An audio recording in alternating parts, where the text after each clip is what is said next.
U.S. President Donald Trump, whose ultimatum to Russia gonna expire in 3 days' time, went on to strike on India, by the way, with his post on True Social. Let me read what he said, dear friends. So India is not only buying massive amounts of Russian oil, they are then, for much of their oil purchased, selling it on the open market for big profits. They don't care how many people in Ukraine are being killed by the Russian war machine. Because of this, I will be substantially raising the tariff paid by India to the USA. Thank you for your attention to this matter, Trump and his comment. And well, what can I say? I mean, how come that India buying Russian oil is demonstrating that it does not care about lives of Kiev regime's forces? Why should India care about Kiev regime's forces in the first place? Let's be real here, right? But somehow in Donald Trump's mind, freak mind, by the way, I mean, he's clearly sick, right? He thinks that, well, while India buying oil from Russia, New Delhi is becoming a part of a war. And when US, for fourth year now, sending weapons to Kiev regime, somehow US does no wrong, right? US is not prolonging this conflict, not engaged in the killing of the people. US weapons have not been used to kill Russians, for example, or the residents of Kiev regime for that matter. No? I mean, this individual has to be looked in some psychiatric clinic, by the way. I mean, Trump. And looked after, because he's a sick man. He's a sick, really, really sick man. No doubts about that, right? So he went to attack India, by the way. Well, you know what?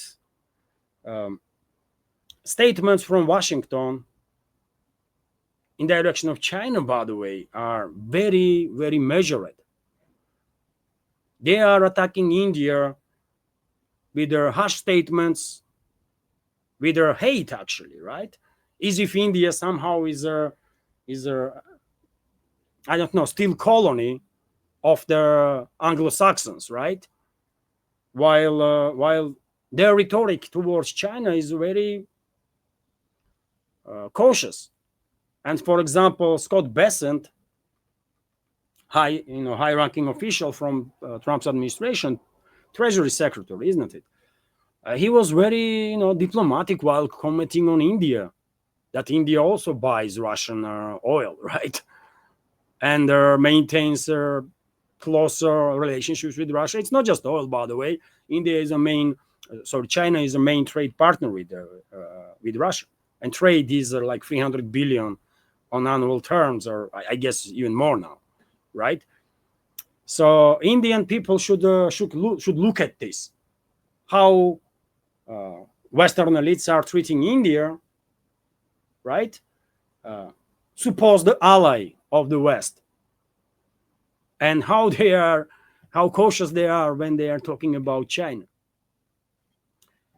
This should be good enough message to realize that India can never ever trust collective West. By the way, if previous history and past of India is not enough as a lesson, then just observe current developments. How you being treated, by the way? Who the hell is Trump to tell India what to do, man? I mean, how crazy is that? Unbelievable, right? And I'm telling you, dear friends, Indian leadership, that an Indian political class, by the way, that was maybe not maybe was struggling with the position in regards to relationships with Russia, because in India there is allegedly, but I never been in India, but allegedly what I have seen in media here in Russia, in alternative media included, there is a significant portion of the political class in India that is extremely pro-Western, right? Extremely pro-Western, probably controlled by Western secret services. Otherwise, how you can be pro-Western, man? How you can be pro any other country except your country? How is it even possible, right? I don't get it. But nevertheless,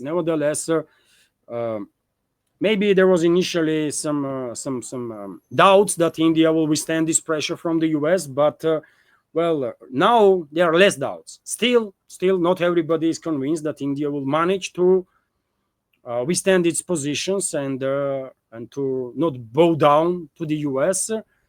But probably in last 24 hours, we have more reasons to believe that New Delhi will stand strong. And we have, for example, this reporter that India's government issued official statement, dear friends. You can see on your screen now this statement, and I can read it for you. I don't know if it's visible on a screen, but I can read, dear friends. India has been targeted by the United States and the European Union for importing oil from Russia after their commencement of the Ukraine conflict. In fact, India began importing from Russia because traditional supplies were diverted to Europe after their outbreak of the conflict. So what Indian government is saying, that once conflict erupted, traditional sources of supply for India diverted their supplies to Europe because Europe cut on Russian oil supplies, right? Russian energy supplies. And they needed more energy and paid more than India was willing, right? And therefore, India had not really much option but to began relying on Russian oil supplies. United States at that time actively encouraged such imports by India from strengthening global energy market stability. So US itself, by the way, in 2022, 2023 was encouraging India, according to Indian government, to actually buy oil from Russia, which will stabilize world market that US was interested in, because you remember at one point prices in US was going sky high, right, on a gas. So second point that the Indian government is making, India's imports are meant to ensure predictable and affordable energy costs to the Indian consumer. They are necessity compelled by global market situation. However, it is revealing that the very nations criticizing India are themselves indulging in a trade with Russia. Unlike our case, such a trade is not even a vital national compulsion for those countries Indian government is highlighting. On this matter again, the European Union, for example, in 2024 had a bilateral trade of 67.5 billion euro in goods with Russia. In addition, it had trade in services estimated at 17.2 billion euros in 2023. This is significantly more than India's total trade with Russia that year or subsequently. European imports of LNG in 2024, in fact, reached a record 16.5 million tons, surpassing the last record of 15.21 million tons in 2022. Europe-Russia trade includes not just energy, but also fertilizers, mining products, chemicals, iron and steel, and machinery and transport equipment. Indian government is pointing out a fifth point there. Where the United States is concerned, it continues to import from Russia uranium hexafluoride, enriched uranium, by the way, for its nuclear industry, palladium for its EV industry, fertilizers, as well as chemicals. So US itself is buying Russian goods, maybe not in volumes like China or India does, or even European states, but still, by the way, US itself is also engaged in a trade with Russia. In this background, the targeting of India is unjustified and unreasonable. Like any major economy, India will take all necessary measures to safeguard its national interest and economic security. So this is the official statement of India's government. And on top of that, dear friends, we also have a statement from Foreign Ministry of India, Let's read this information also. So India had become the target of attack from the West for importing oil from Russia, all through the United States previously supported such purchases for the stability of the global energy market. I mean, same stuff as in government statements. Basically, India refuses, at least for this moment, to bow down these statements. And this makes me happy, by the way. India have to demonstrate that it's a major superpower in this world, and nobody can tell New Delhi what to do, when, how, and why. Nobody can tell New Delhi how to act, right? This is very important for emerging multipolar world, by the way. This is very important for all the organizations that India is a part of, right, including BRICS. So therefore, my hope is, by the way, that despite these attacks from the West, from Washington in particular, New Delhi will withstand pressure for sake of India, for sake of multipolar world, by the way, for sake of humanity. Because I'm telling you, if India bows down now, next demand from Washington is going to be India to withdraw from BRICS and all the other organizations that are uniting countries of this world, by the way, right? Global South or other regions. So therefore, I mean, India has to stand strong, by the way. And yet again, India is a part of BRICS. And I think even if US will go ahead and impose 100% tariffs on Indian goods, I think this will harm US consumers much more than India's economy, because Indian businesses will just simply divert their exports, right? They will just divert their exports. And one should keep in mind that third parties will get engaged. And so India will sell very same goods to US, but through third parties. And US consumers, in that case, also will pay just, significantly more. That's all, right? And dear friends, it is becoming clear that Indian society, Indian political class in larger, and Indian media are more and more frustrated with the US, no matter how pro-Western they are, or no matter how much they would like to have a strategical partnership with the Western. Treatment that they are getting definitely forces them to think about their stance, think about how trustworthy Western so-called partners can be. And let me show you just little fragment, by the way, on one of the India's most popular media project. It's hilarious. It's hilarious, by the way. You're gonna find it interesting. President in the 20th century. So much could have been avoided. The First World War, the Second World War, the nuclear arms race, the Cold War. Trump could have prevented all of it. After all, his surname is Ceasefire. We know that all politicians are full of themselves. They can be arrogant and boastful. But Trump is one step ahead. He is shamelessly full of himself. And we saw an example of that yesterday. The White House openly demanded a Nobel Peace Prize for Donald Trump. Listen to this. The president has now ended conflicts between Thailand and Cambodia, Israel and Iran, Rwanda and the Democratic Republic of the Congo, India and Pakistan, Serbia and Kosovo, and Egypt and Ethiopia. This means President Trump has brokered, on average, about one peace deal or ceasefire per month during his 6 months in office. It's well past time that President Trump was awarded the Nobel Peace Prize. I think she missed a few there, like Tom and Jerry, Harry Potter and Voldemort, Batman and the Joker, and Luke Skywalker and Darth Vader. If you're going to make fake claims, might as well go all in. Yeah, that's the attitude, dear friends. That's the attitude that US is generating now in India, quite understandably. And well, US, you know what? To finalize this matter, dear friends, I will argue that Donald Trump actually illustrated US itself with these constant threats, right? He actually highlighted, Donald Trump, that US is actually no longer that dominant force in this world.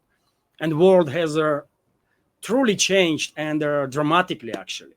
So much so that Washington, no matter how much they want to pressure this country or that country, no longer are in the position to do this, at least as easily as it was done like even 10, 20 years ago, right? So, yes, India seems like is determined to withstand this pressure from the Washington. And as I already said, dear friends, rhetoric from the US is very different in regards to China. I mean, they are very tough on India, US politicians, but with China, they are choosing the words carefully, right? Because they understand that they are in no position, not even close, to harass China in any way, shape, or form, right? Beijing just gives no damn about anything that Washington has to say. Literally, they just don't care, right? They are already surpassed US, by the way, in every possible ways, maybe with the exception of number of nuclear weapons, and it's only also a matter of time, I guess, like another 10, 20 years, and if World War III, hot phase of World War III, and the full-scale nuclear war will not erase human civilization from this earth, then China will actually catch up with US with the number of nukes also, right? And therefore, by the way, Chinese leadership is also making statements, because after all, US president threatened China too with 100% tariffs if China would not cut ties with Russia. And this is the reaction. For example, China rejects US demands to stop buying Russian oil. Beijing has flatly rejected Washington's calls to halt purchases of the Russian oil, according to their Associated Press, Western media, so-called media outlet. China will always secure its energy supplies in ways that serve our national interests. Pressure and pressure is useless, basically, what China is saying. We will firmly defend our sovereignty, security, and development interests, said the Chinese Foreign Ministry. Well, U.S. Treasury Secretary Scott Bessent earlier, by the way, admitted that when it comes to buying Russian oil, the Chinese are very serious about their sovereignty. And yet again, by the way, Scott Bessent, I saw at least a short fragment of interview with Scott Bessent, and he was very careful while talking about China, by the way, when U.S. officials are not that careful while talking about India. And this is this is not good. This is not okay, by the way. I am upset because of this, and can you imagine how Indian people feel, how citizens of India feel, when they also see this very different attitude towards India, while India supposedly should be treated by the West as an ally. Hello everyone, I hope you find informative and useful this short clip from main news update, and if so, please click that like button and leave some commentary just about anything. It might help to deal with the algorithm and reach wider audience. And if you like my work in general and want to support to save this media project, you can assist through several ways. You can donate to this project through PayPal platform or Boosty, also with the crypto currencies, or you can subscribe to my Patreon page and page on Boosty, where I have quite a lot of extra content on regular basis. All the links are on this video in description box and in the pinned comment. And of course, many thanks to everyone who already helped and continues to support. Thank you.